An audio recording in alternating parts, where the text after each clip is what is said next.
Hello bachcho, let's read this question. The question says A part, an electric dipole of dipole moment P vector is placed in a uniform electric field E vector at an angle theta with it. Derive the expression for torque tau vector acting on it. Find the orientation of the dipole relative to the electric field for which torque on it is first maximum and 2 half of maximum. B part, 2-point charges Q1 equals to 1 microcoulomb and Q2 equals to 4 microcoulomb are placed 2 meter apart in air. At what distance from Q1 along the line joining the two charges will the net electric field will be 0? So यहाँ पर हमारे पास जो की concept use होगा वो है हमारे पास टॉर्क acting on a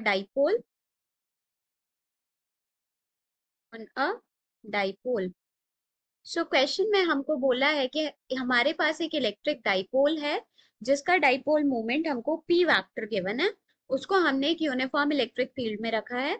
तो हमको उन दोनों के बीच का एंगल पी वेक्टर और ई वेक्टर के बीच का जो एंगल है वो थीटा गिवन है, तो हमको टॉर्क का एक्सप्रेशन निकालना है। सो मान लेते हैं ये है हमारे पास dipole, this is plus Q charge इस डाइपोल का और ये है हमारे पास माइनस क्यू चार्ज। हमने इलेक्ट्रिक फील्ड की डायरेक्शन कुछ इस तरीके से ली है। डाइपोल मोमेंट वेक्टर की जो डायरेक्शन है वो माइनस से प्लस होती है, मतलब ये पी वेक्टर की डायरेक्शन है। So this is P vector और आगे की डायरेक्शन है हमारे पास E vector.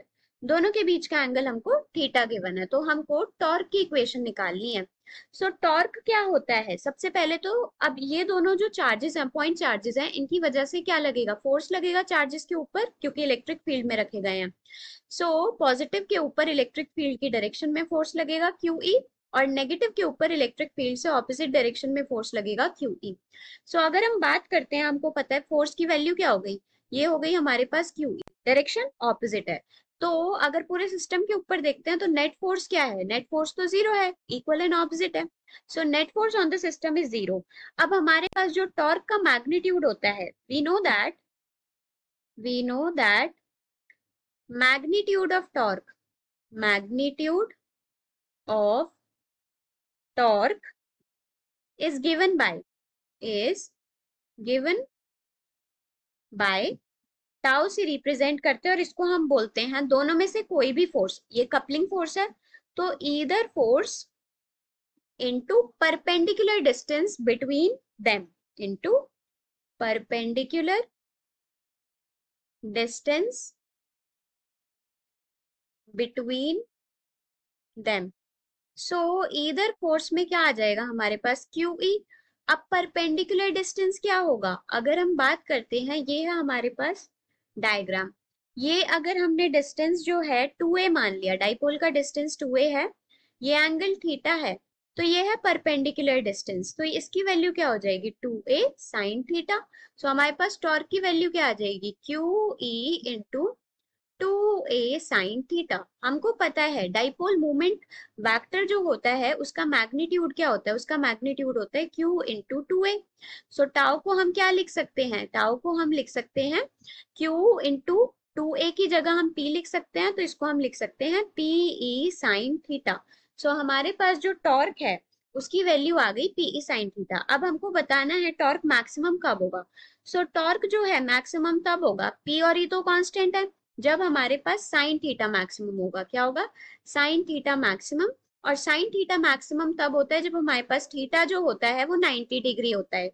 So sine theta हमारे पास मैक्सिमम तब होता है जब थीटा 90 डिग्री होता है, तो टाउ मैक्सिमम की वैल्यू क्या आ जाएगी हमारे पास P इंटू E, क्योंकि साइन E जो होता है, साइन 90 जो होता है वो 1 होता है। अब सेकेंड पार्ट में हमको निकालना है half of its maximum value, क्या है, half of its maximum value. So maximum value का आधा, तो torque equals to PE sine theta, maximum value थी PE, सो ये क्या हो जाएगा PE का आधा, that should be equals to PE sine theta. So PE से PE कैंसिल हो गया, साइन थीटा की वैल्यू क्या आ गई हमारे पास 1/2। सो थीटा की वैल्यू आ गई हमारे पास 30 डिग्री। सो इन दोनों की ओरिएंटेशन 30 डिग्री पे होनी चाहिए, तभी half of its maximum value आएगी। अब बी पार्ट में क्या गिवन है, बी पार्ट में हमको गिवन है कि हमारे पास दो पॉइंट चार्जेस हैं, एक है 1 माइक्रोकूलम और एक है 4 माइक्रोकूलम। दोनों के बीच का सेपरेशन हमको गिवन है, this is 1 microcoulomb and this is 4 microcoulomb. दोनों के बीच का सेपरेशन हमको 2 मीटर गिवन है, तो हमको बताना है कि इलेक्ट्रिक फील्ड जो है वो 1 माइक्रोकूलम से किसी एक्स डिस्टेंस दूर जो है electric field, net electric field जो है जीरो हुई है। सो हमको बताना है एक्स की वैल्यू क्या होगी।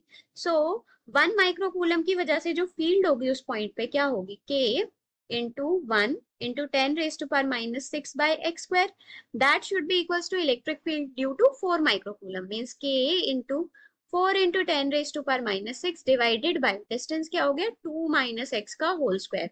सो 10 raised to power -6 से 10 raised to power -6 कैंसिल हो गया, k से k कैंसिल हो गया। So 2 minus x whole square divided by x square should be equals to 4. So overall 4 का अगर हम यहाँ पे अंडर रूट लेंगे तो 2 minus x divided by x should be equals to under root 4 मतलब 2. So 2 minus x should be equals to 2x. So 3x will be equals to 2. So x की value आ जाएगी हमारे पास 2/3 मीटर। So यहाँ पर हमारे पास जो फाइनल आंसर होगा वो क्या हो जाएगा, final answer is x will be equals to 2/3 meter. So, hope you understood it well. Best of luck.